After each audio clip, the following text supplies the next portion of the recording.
So then, for everyone who joined, very pleased to welcome you and hello to today's webinar organized by ULULA. The title of the session is EU Deforestation Regulation, Human Rights and Smallholders in Palm, a forward-looking discussion. And this is exactly what we are going to explore today. So my name is Teresa Kiachon. I'm head of consulting at Learning Human Rights and Responsible Business, a management consultancy that is specialized on human rights due diligence, and we do basically everything from abstract to on-the-ground risk analysis to capacity building. We support companies on all areas to foster respect for human rights while doing business. And I do have the honor of moderating the discussion today, and I'm really looking forward to that, actually. So let me introduce you to our panelist. With us today is Reza Azmi. He is the founder of Wild Asia, a Malaysia-based environmental and social enterprise focused on engaging businesses to improve their environmental and social performance. He has been instrumental in development of the Wild Asia Group Scheme, which is a scheme specifically to support small producers in palm oil. And Reza holds a doctorate in plant ecology and systematics and has over 20 years of experience in advising private corporation, public institutions, as well as NGOs on palm-related consultancies and biodiversity and conservation assessments. So very pleased to have you, Reza. Welcome. It was very long. Yeah. And then we have here as well Izati Rahman. She's program manager at ULULA. ULULA is a former, Izati is a former practicing lawyer in Malaysia with over 10 years experience in the legal, sustainability and human rights industry. And so she's well versed in human rights and sustainability development in supply chains, grievance mechanism and conflict resolution. Very much looking forward to the discussion with you. And then we're actually waiting and hoping that he's still able to join. We're waiting for Sabar, who is the chairman of the Palm Oil Farmers Union, SPKS, a well-known organization in Indonesia. SPKS has implemented extensive farmer empowerment in 21 districts in Indonesia, strengthening farmers' bargaining positions, for example, expanding market access through certification, implementing no deforestation through HCSA, and driving advocacy at the national level. And I can see right now, since we're speaking about, I believe I can see that he is joining. So that's a perfect timing, I would say. And you also do see another person here on our screen as well, which is Putra, and is here to help with translation. So also thank you for that, Putra. Sabar, can you hear us? And are you online? Yeah, Agnes. I see you. Teresa. Yeah. Hello, Pareza. Perfect. Hello. Great to have you. Right in time. We were just going through the introduction. We also just introduced you and your background to the participants in line, and very happy to have you and really looking forward to the discussion. Perfect. So before kicking off the session and the discussion, let me briefly guide you through some organizational things, because we are planning to dive into your questions as participants at the end of the discussion. Therefore, please add any questions you might have in the Q&A section, and we will get back to them later. So anytime while you listen to our speakers and have any thoughts, please feel free. There is an icon with 2 speech bubbles down below that you can add any questions at any time, and we will reserve sufficient time to get to them at the end of the session, okay? So please feel free to do that. That said, let's look into today's topic. So the palm oil industry has direct impact on the people across its supply chain, among them communities, laborers, and smallholders. And the latter account for about 35% to 40% of the global production of palm oil. So, and looking at Indonesia and Malaysia alone, smallholder account for 41% to 27% of total palm planted areas. And we do see numerous standards and regulations requiring companies to establish human rights due diligence and effective grievance mechanisms as well, to ensure that human rights are respected throughout the value chain and negative impacts on people are mitigated. However, though, as we know, human rights issues continue to be a challenge, and there are still large gaps in the implementation of these regulations, right? So if we look at the developing legal landscape, we can see that human rights due diligence is not a voluntary add-on anymore, but it's becoming mandatory for companies. We do see that with the examples of the German Supply Chain Act or the French Law de Vigilance, as well as with the draft of the EU Commission for a European due diligence law, the CSDDD. And additionally, in June this year, the EU deforestation regulation was published and will come into force after December 2025. So this is what we are going to talk today about. And maybe Izati, maybe you can tell us a bit more. Why are we talking about deforestation regulation in the context of human rights today? Yeah, thank you, Theresa. Hi, everybody. Lovely to see everyone here. So that's a very interesting question, because when you look into the legislation itself, the title of the legislation is a deforestation regulation. So for everyone's information, this was a part of the EU Green Deal and the broader EU strategy to protect the world's forests and to ensure that all of the imported goods into Europe are sustainably sourced. So what this regulation mandates are two things. Number one is that all of the imports has to be deforestation free, or the land where they were produced are not deforested. And second is that the commodity itself complies to the local and international regulations with respect to human rights. So that would include a few relevant laws, including the land use rights, the labor rights, the human rights protected under national and international law, the free prior informed consent, FPIC, alongside with the anti-corruption law. So despite it not being mentioned in the title, the compliance area in terms of the social aspects are also covered under the regulation. And therefore, it's important that all of us understand the scope of the regulation that companies have to comply with. Right. Yeah, thank you for this introduction. I guess this is really interesting to look at then. So the title is actually, a bit misleading, and if you not look close enough, right? Maybe Reza, you can tell us a bit about how do these human rights policies affect smallholders? How does the situation of smallholders vary in the context also maybe of Indonesia and Malaysia? Maybe you can add a bit on that, building on what Izati was saying about the deforestation regulation. I think I'll stay away from Indonesia, because we've got Sabarudin here. But I think probably the main issue is going to be the fact that most smallholders are not visible within the supply chain. And your second problem, if there's no way where their voices or the workers who work with these smallholders are going to be heard because of that lack of visibility. For many of the smallholders we work with, we find that actually very few of them actually have labor which they hire on a regular basis.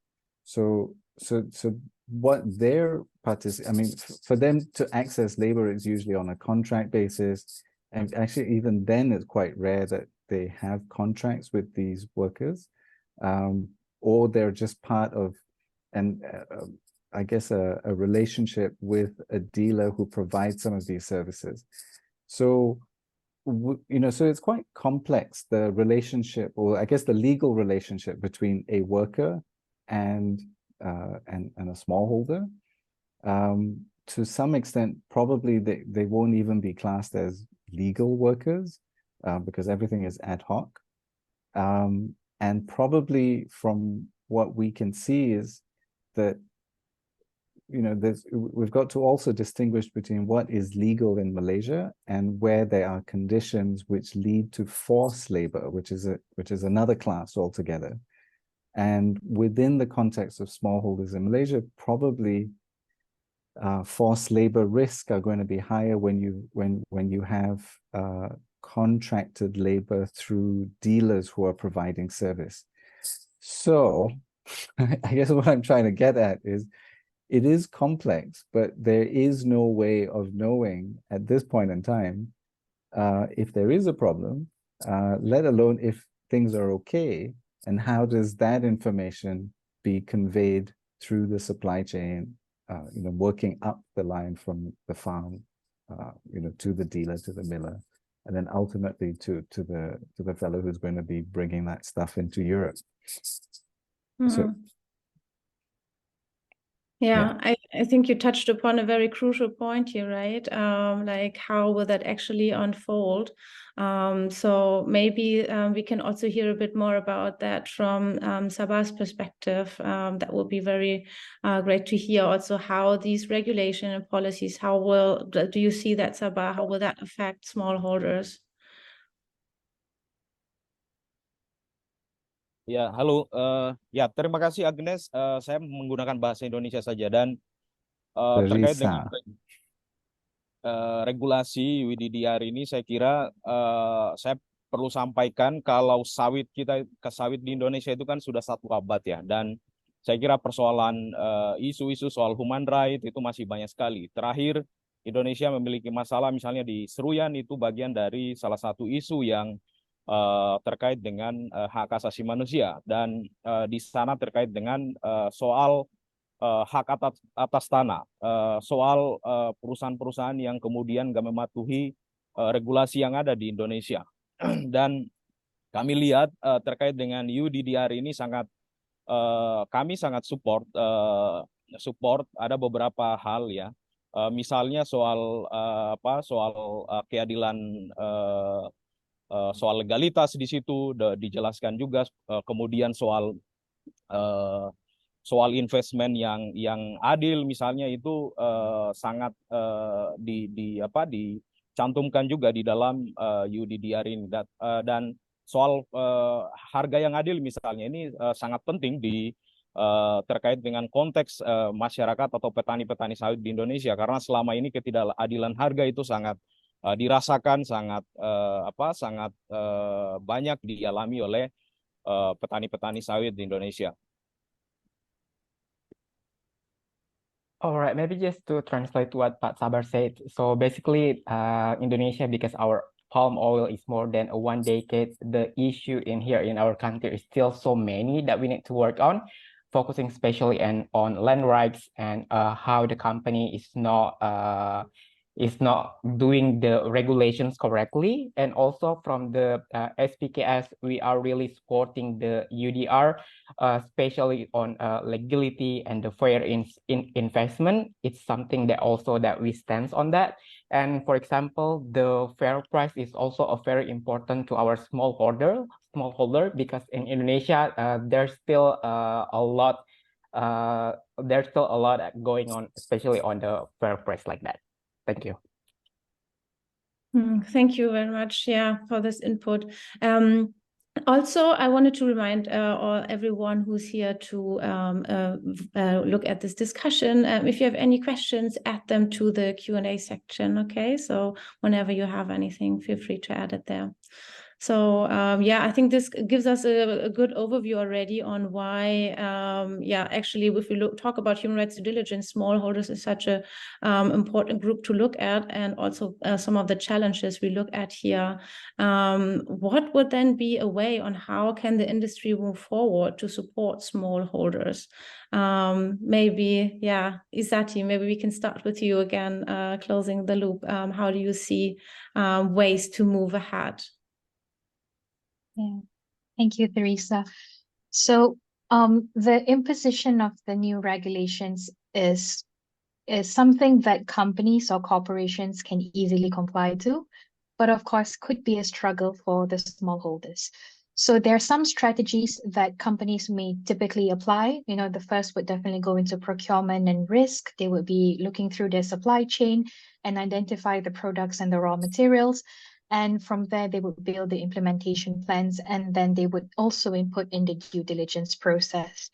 But of course, we also have to look into the overall supply chain and see how the industry can come together and support the smallholders, because the smallholders may not have the financial or the technological means to comply to these requirements. It's going to be quite costly to have the full due diligence process, to have the full risk analysis. So that would then again resonate to what Pak Sabah has stated about the price that are being put on the commodity itself. So a lot of the other big players of the industry will definitely start rolling out updated supplier code of conduct. They would be implementing new screenings, new due diligence exercises, more audits, and of course, more worker and community voice channels. So these are some of the steps that I would say most of the corporations are going to be looking into to comply to the EUDR regulations. But I think I would leave it to both Reza and Pak Sabah to talk a bit more on how the smallholders are going to be a part of this overall process. Yeah, cool. I think just, I mean, this probably on Sabarudin's point. I mean, I think the issue of land is quite, I mean, I would say that there's these regional differences. One of the legacies of the British colonial land laws is that land tenureship is, 60, 70, 80% of Malaysia is actually pretty clear. And then you've got those fuzzy areas where there's community rights in Indonesia and Sabah. But I think in Indonesian case, it's quite prevalent. There's quite a lot of customary land which has been overlapped with concessions, which is why we have all these problems. Now, those issues are going to be, I mean, that's going to be quite different, maybe quite prevalent. But the problem is we don't have visibility of this. So I often feel like, we're kind of missing like a fire hotspot map, which, is produced by NASA every day or something that, we're getting a report. And this is then channeled into maps. And suddenly you find like this is available in many supply chain risk assessments, just because the data is available. We don't have an equivalent for social risks or social issues. There's no consolidated mapping of land rights problems, of legal problems, of labor issues, which is far more complex. But, and that I've often, sort of felt that, no one is aggregating this information. We're not seeing it visually. We're not seeing it in the relation to concession maps in the same way that we're seeing fire maps. Perhaps if there's anybody in the audience who's got, some master in AI or whatever, and can link this to maps, and we can just mine for problems, because I think that's the crux of the issue. You can't leave it up to individual companies to find out what's the problem, because then even if they do find a problem, are they going to share it? Are they going to resolve it? And sometimes And can they resolve it? Yeah, and exactly. It's just, but there's no visibility of that kind of information. So, I mean, I kind of leave it as that. I don't want to kind of dominate the conversation, but I think that's definitely, a theme that needs to be followed through of how do we aggregate, how do we share, and how do we use this to then inform decision makers, inform companies, inform other NGOs, because a lot of the solutions are going to be, some are macro, what governments have to do, some are intergovernment solutions, but sometimes they're like very localized problems. Like, we found macaques were a problem. So you have to deal with that at the local level. You don't take that up to, national level government people. But anyway, but I stopped there. Yeah, but I think you touched upon, brought some very good points, and one big takeaway is the collaboration point you touched upon, I believe, and also, the different levels of measures that need to be invested in, right, and who could actually do that. Maybe also interesting then to look at organizations like the RSPO, and maybe Sabar, you can also give a bit from your perspective on how the industry could move forward and support smallholders, what is still to do, and maybe also the part of organizations like RSPO. That would be very interesting to hear.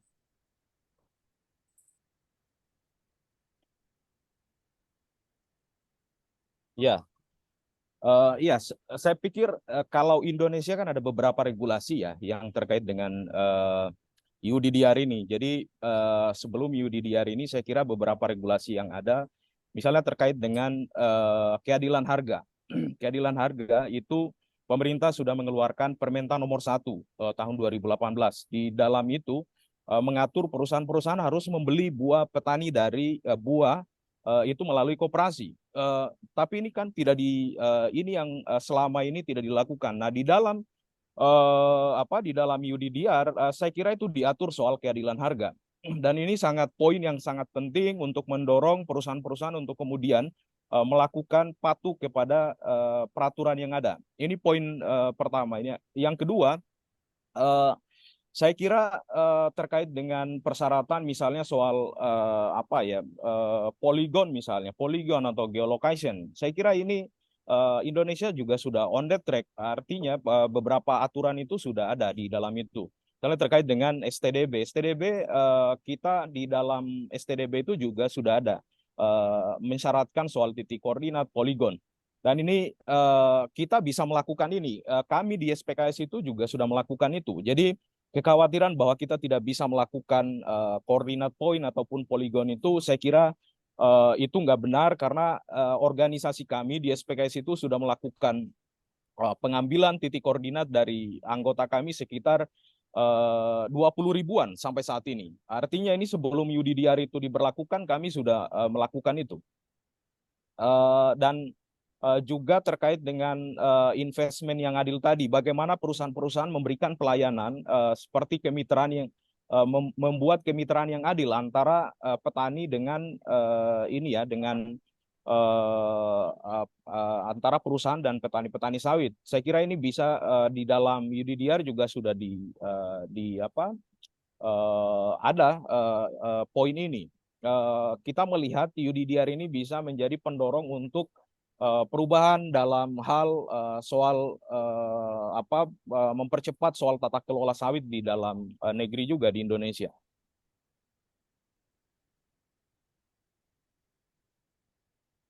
Okay, so basically, as Pak Sabar says that in Indonesia we already have a lot of regulations to protect the smallholders in here before even that the EUDR is happening. For example, on fair price, like in Indonesia, we already have regulations to say that the company need to buy the fruit from the unions, but this is not something that some of the company practice already. So this is something that we as a government, Indonesia and SPKS needs to work on. And also for the second point, Indonesia for the geolocations and the polygons, SPKS already practiced it, and we already have take the coordinate and have more than 20,000 in our file. And then for the fair investments, we also try to support and push for the company to make a partnership that fair between farmers and the company that would like to invest in our country. So we see that the EUDR is something that can help to proceed the change for our regulations to be better in here. Thanks. Yeah, okay. So I do also see there's also it's different, right, for Malaysia and for Indonesia. Lisa, maybe would you like to add a bit about how the different status is there between Malaysia and Indonesia? As you see, you touched upon it before, but if you would like to add something to Sabar's comment, feel free to do so. Yeah, I think it's a little bit of a follow-on to what I said, the difference between the land tenureship and how companies access land. So I think in Indonesia, this case of customary lands or rights over land is given to big companies. And this comes with conditions. And one of those conditions is that they're supporting the smallholders. And this is also why these regulations for buying through cooperatives essentially come about. So in the case of Malaysia, we don't have those, we don't have regulations which say you have to sell to this guy.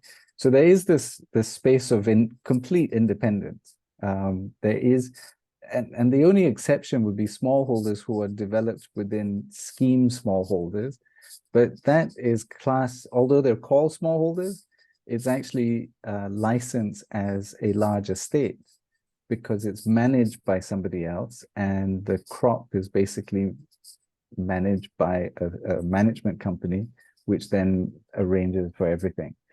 So then the large majority of producers are essentially independent. completely independent. They can sell to anybody. So I think that's one of the sort of major differences between the two. So if, I mean, on the end of companies and brands, you know, from a sort of European center, I think the big problem is going to be finding ways to see different types of organizations, because you're going to also have a range of different actors in different regions. And maybe it is easier to work through organizations like the RSPO. And that then goes back to your question about what does RSPO do for smallholders? So I think from, you know, I guess the history of RSPO has always been that this was a standards making organization. So they were pretty hands off with, you know, once we have a standard, people follow, there's a certification system. But the difference came with smallholders because they realized that they varied. A Latin American smallholder will be different from an African to an Asian. And then you have different, you know, I guess there was like, they were trying to figure out like what could we do? So some of the more proactive measures were fine-tuning the certification mechanism in terms of RSPO credits. So this allows RSPO members to essentially support farmers directly through this mechanism. There is, there's a RSPO RSSF fund, so there's a small amount of funding set aside, which then goes to support smallholders as well. And I think RSPO with the EUDR is also thinking about how to improve the sort of data management and also transparency with it, but that only governs RSPO members and RSPO members' information. So the headache for most people is that not everybody is RSPO certified. So in Malaysia, 30% of mills are RSPO certified, which means that there's only so much of volume that's going to be covered by this. The real headache is how do you get these different actors to be on the same page, working out these things at a, I wouldn't say jurisdiction level, but at a supply chain shed level.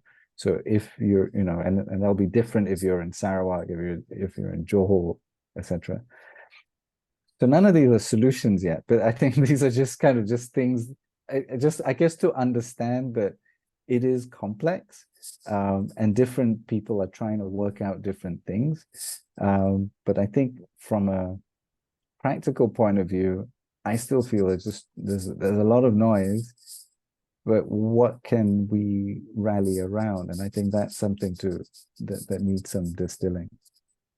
Right. Yeah, thank you for that explanation more in depth. And I mean, you said there's different explorations in different ways, and I know that there's a pilot program that you're doing. So maybe we can also hear a bit about that, and also how, yeah, from with the Ulula platform, how that is figured into it.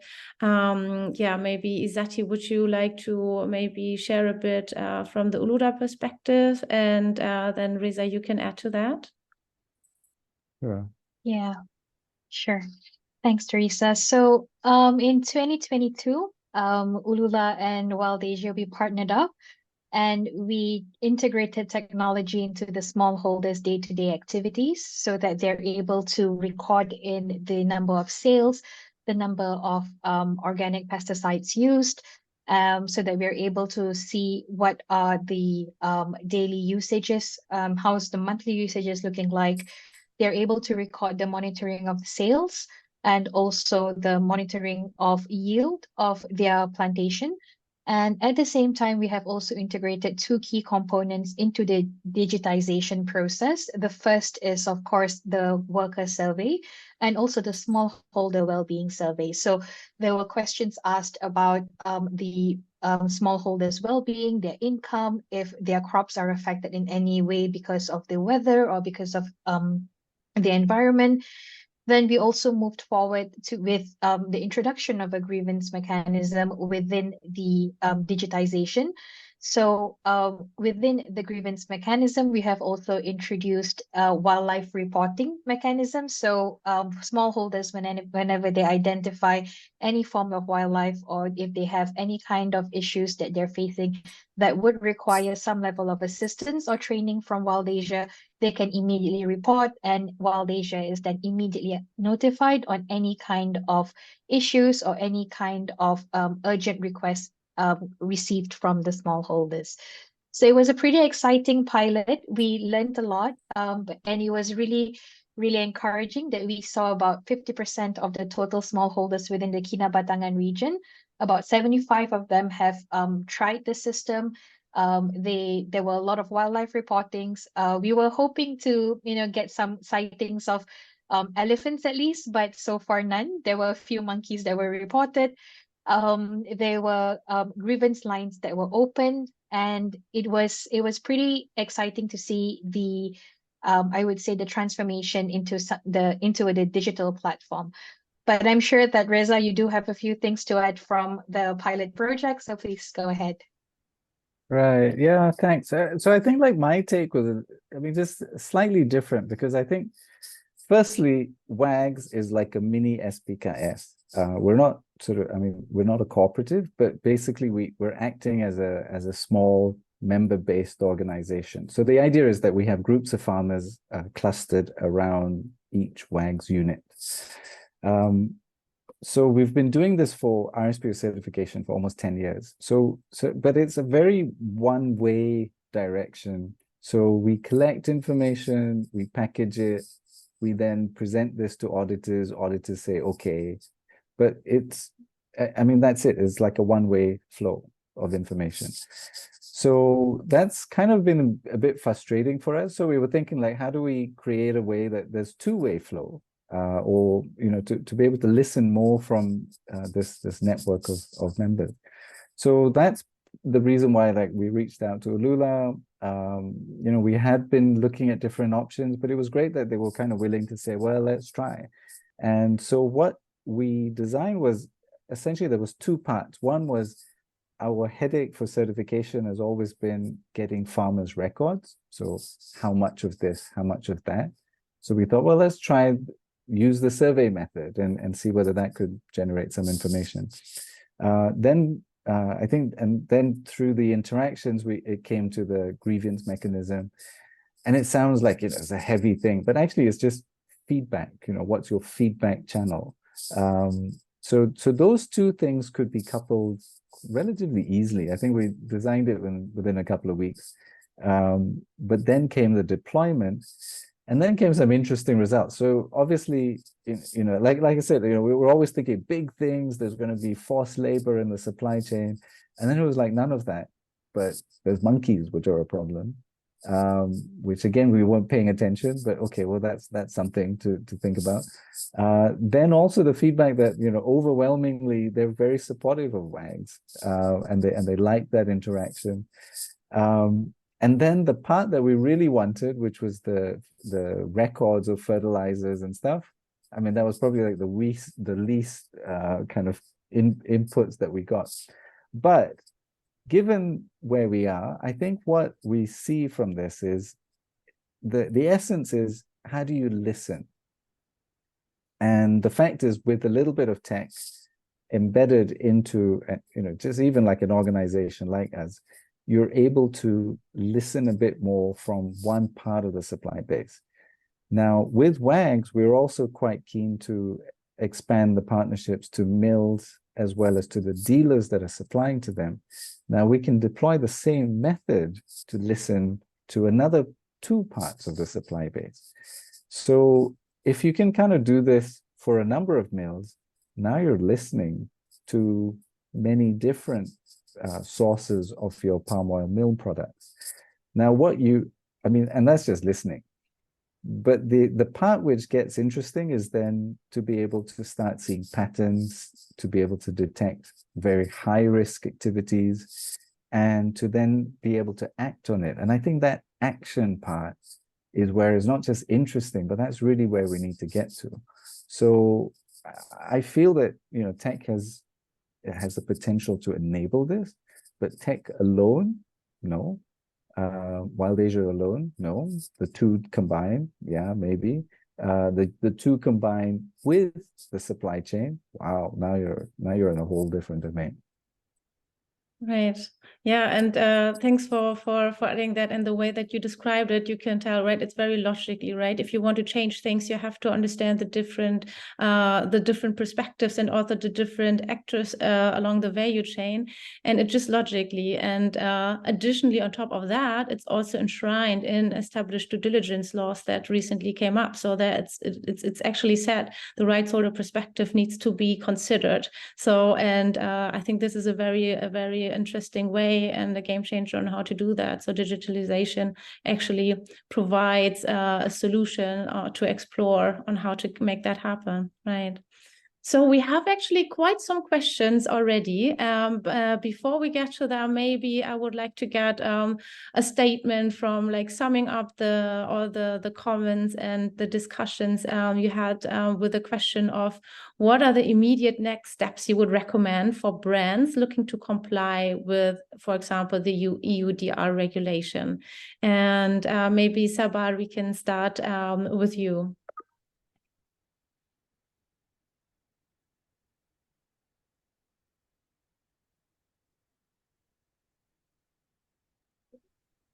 Halo, saya kira banyak hal ya, tapi tadi saya mau mau sampaikan terkait dengan ini juga ada hal yang misalnya terkait dengan hak atas tanah ya. Memang perusahaan-perusahaan di Indonesia diberikan HGU oleh pemerintah, tetapi isunya sekarang itu banyak perusahaan yang kemudian nggak memenuhi regulasi itu. Pemerintah memberikan hak atas tanah ke perusahaan-perusahaan itu, tetapi perusahaan-perusahaan mestinya membangun 20% kebun untuk masyarakat di sekitar.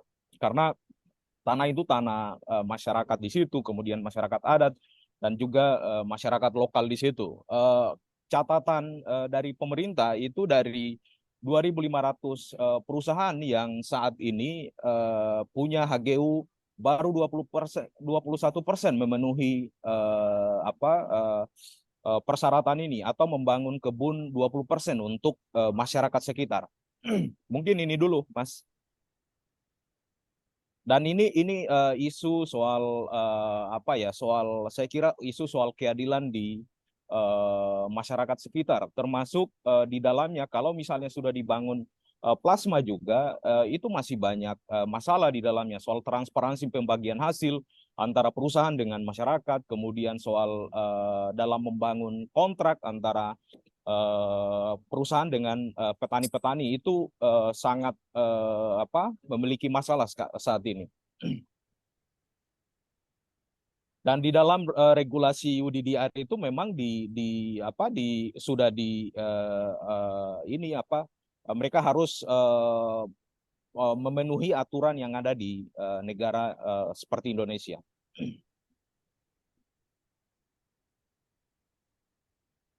Okay, I think Pak Sabar would like to comment on what Pak Reza said in terms of the land right just now between Malaysia and Indonesia, because I mean, just because that we in Indonesia have the regulation in terms of land rights, only like 20% of the company who practice what's the regulations that we already set, like from 2,500 company.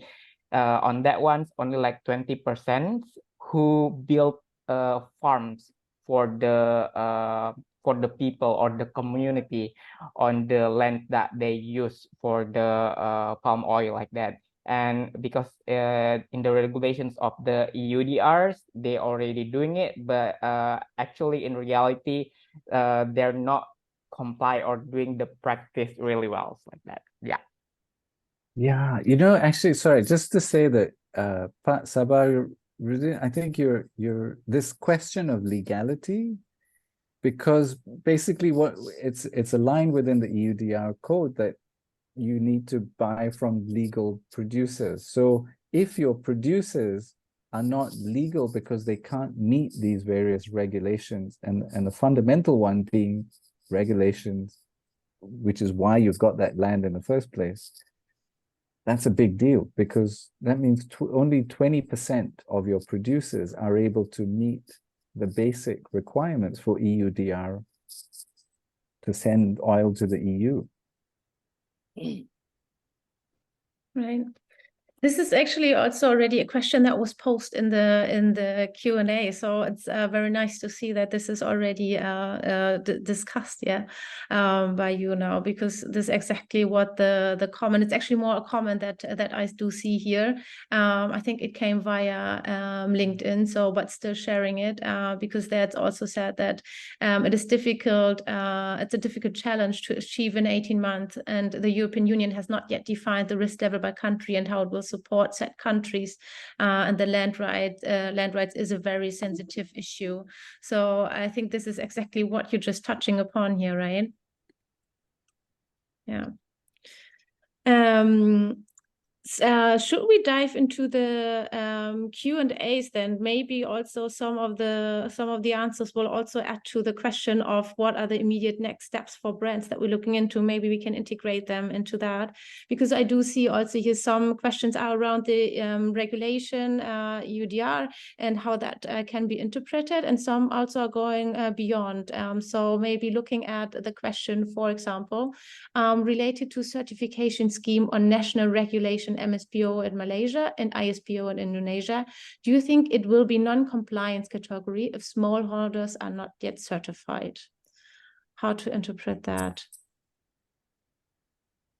I think it's kind of, I kind of struggle with this, because basically it's about, EUDR talks about the trade of palm oil into the EU. So whoever is responsible has to make sure that their supply base is traceable and that it has been verified to be NDPE compliant.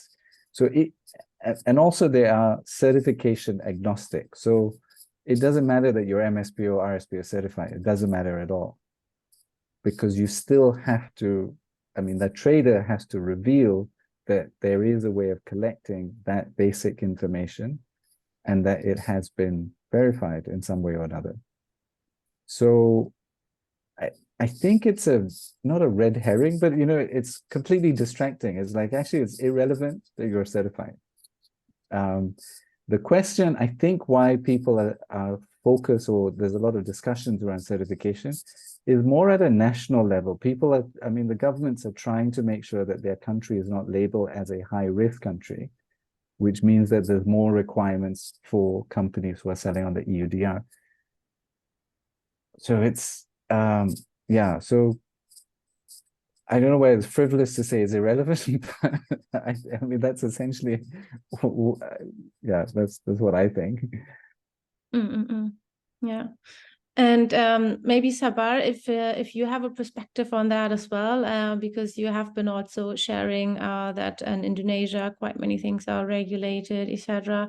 And the ISPO, do you have a perspective of that, on how that will affect, making it easy to comply with the EUDR, or if that's also rather not actually the focus to look at, basically?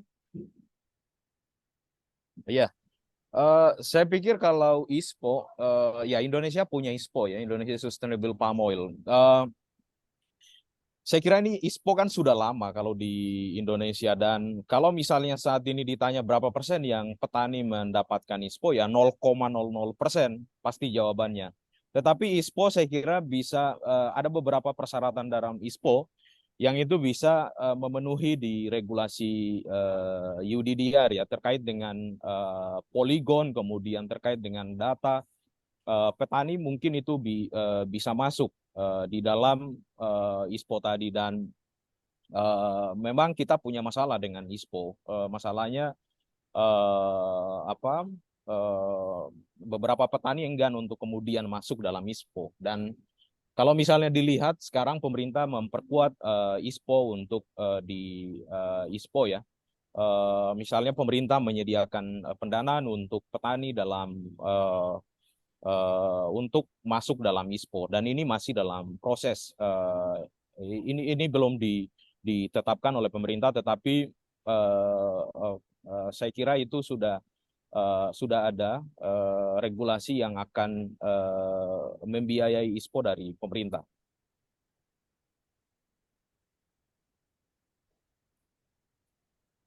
Okay, in the context of the ISPO, I think like Pak Sabar said, we in Indonesia already have the ISPO and it's been a long time. But if you're asking that how many percentage of the smallholders already in the ISPO, Pak Sabar can say it will be like 0.001%. And then in the context of EUDR, of course, it can be a compliance of the ISPO and the EUDR regulations on the polygons and the farmer data. And from our governments also, we are trying to make it strong of these certifications by giving the smallholders of fundings to be in the ISPO.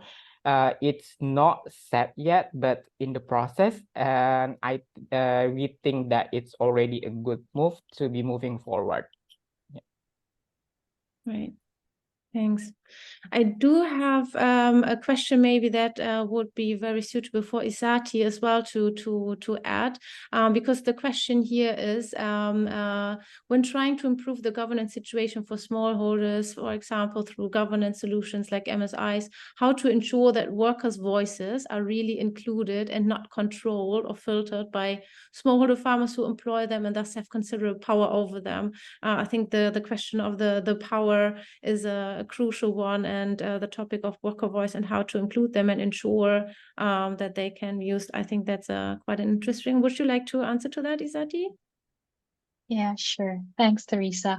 So this is a very interesting question. In fact, we do receive these questions across all sectors and all industries. There is always the question of power, and there's always the question on the relationship dynamics between the supervisor or the employer and the employee in any worker voice solutions.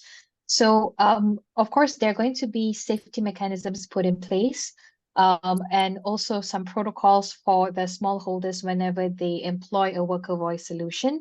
But in essence, what we try to rely on is that we utilize technology so that the workers are able to access the questionnaire or the solutions via their own personal mobile phone, either via WhatsApp, IVR, web, and they will be able to participate in their own free time without the interference of the supervisor.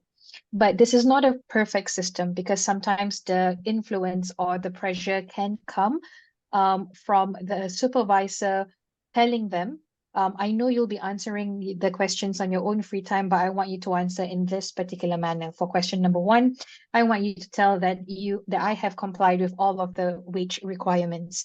So in situations like this, there's no shortcut to the solution. It's a lot about the education to the employers, whether they are the cooperatives, whether they are the smallholders who are employing the workers.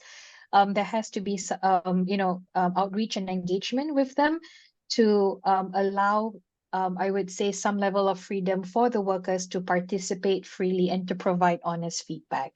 So to cut the story short, there is no silver bullet to make sure that there is no power play in worker voice solutions, but there are a lot of safety precautions that can be put in place to ensure that the honest feedback provided by the worker through the worker voice solutions are in a way as honest as possible and does not have the influence of their supervisor or their employer. Yeah, I think what I would add is that I think sometimes because you're trying to address a particular social issue, then the tech comes just focused on this. And I think we have to think the other way. It's like, why would anybody want to use your tech in the first place? So it has to be user-centric. I'm using it because I don't know, I can play games. But I have a little button here where I can also tell, hey, how am I feeling today? Or I have something I want to seriously raise. But I think that's the dimension that we need to be aiming towards, because you want people to be using these tools, but not just to answer your 1 or 2 questions. because then what's the point? Then the next guy will ask, I want to confirm your deforestation thing, and then there's another app for this. So it just, so I feel like sometimes we don't think about the users, and the users are farmers. The users could be workers. The workers could be from different countries. They could be company owners would like to be part of the same ecosystem. But anyway, I think that's what I would say. But maybe that then you bypass any power play that could be involved in these kind of worker voice solutions. Yeah, thanks. I like very much what you said, because it's also rather the question, right? Do I include the worker voices for a checkbox approach, or do I do that because I'm interested in what comes out of it in the end, right? And the purpose should be to include worker voices to get an understanding and to define, based on that, an action plan on how to move ahead. So I think that was very right. And then we also have an additional question for worker voice, or also social dialogue. Doesn't necessarily have to be a digital solution, I'd say, for the question here. And how can that take the place of fire maps for identifying social issues? I think it's a interesting and tricky question, right? And it touches a bit upon what you have been talking about also in the discussion. So yeah, for satellite images, you can see like environmental aspects, you can point that out, but for social aspects, that's quite a tricky one. Do you have any perspectives on that? No, but I think if that is a direction, I think actually what it is we all work in our different compartments. So I think like last year I was part of another group that was looking at land rights issues in Southeast Asia.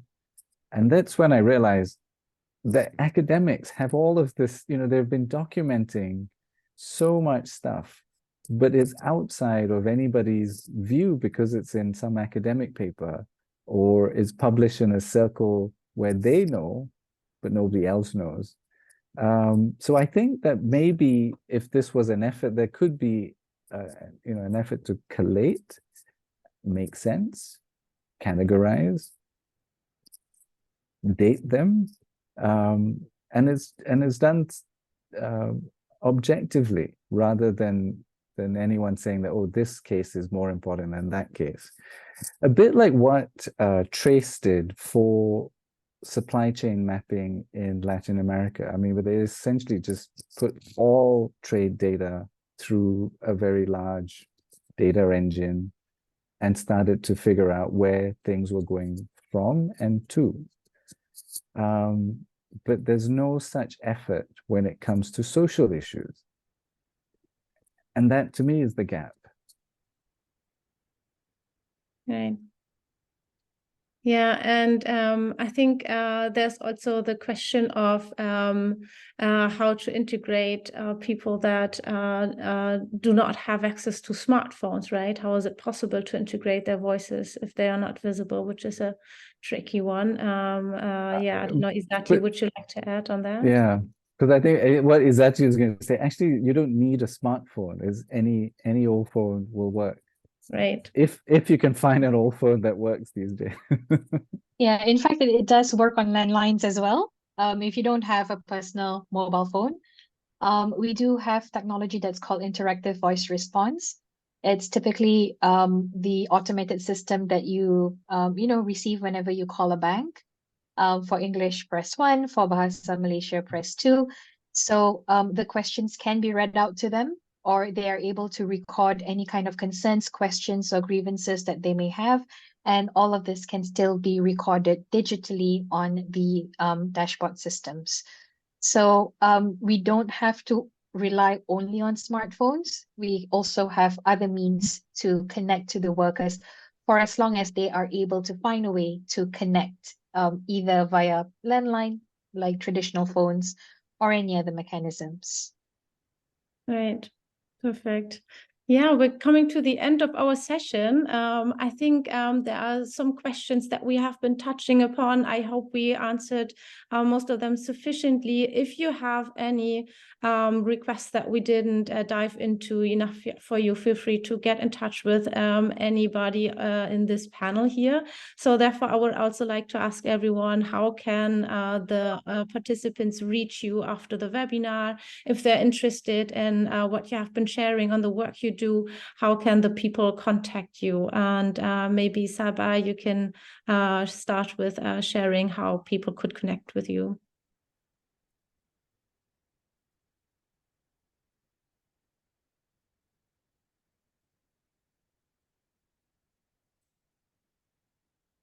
I think from sorry, so whilst we're waiting, I mean there's some really interesting questions, and I wonder whether Alula could maybe compile them in a Google Doc or something, and we could maybe leave our points, because I think it's worth responding, or at least thinking of an answer.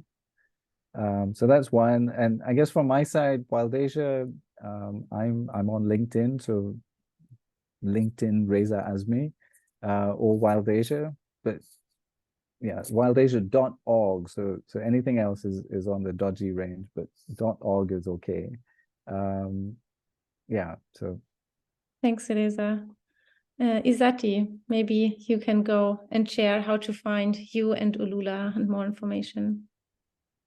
Yeah, so there's always the Ulula website that you can access. It's ulula.com. We are also active on LinkedIn. You can reach out to me, Ananya, or Agnes. All of the three of us on this call here are all from Ulula.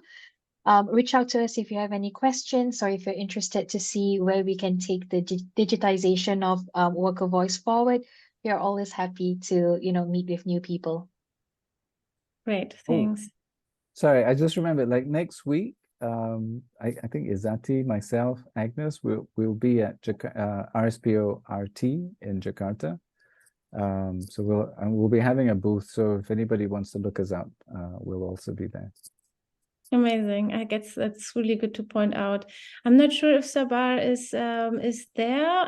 If not, I think there will be a follow-up mail. And Reza, thanks also for the initiative on taking the question also in the aftermath. I think we take that with us. And then we will also add how to find Sabar if you have more requests regarding to him. Great. So thank you very much. I think it was a very interesting discussion. I also learned a lot from your perspectives. And really looking forward to keep in touch and to follow up on your further and future work on that. And thanks for everyone who participated and actively participated in the discussions and for all the questions sharing. Have a good day, everyone. Thank you very much. All right. Thank you.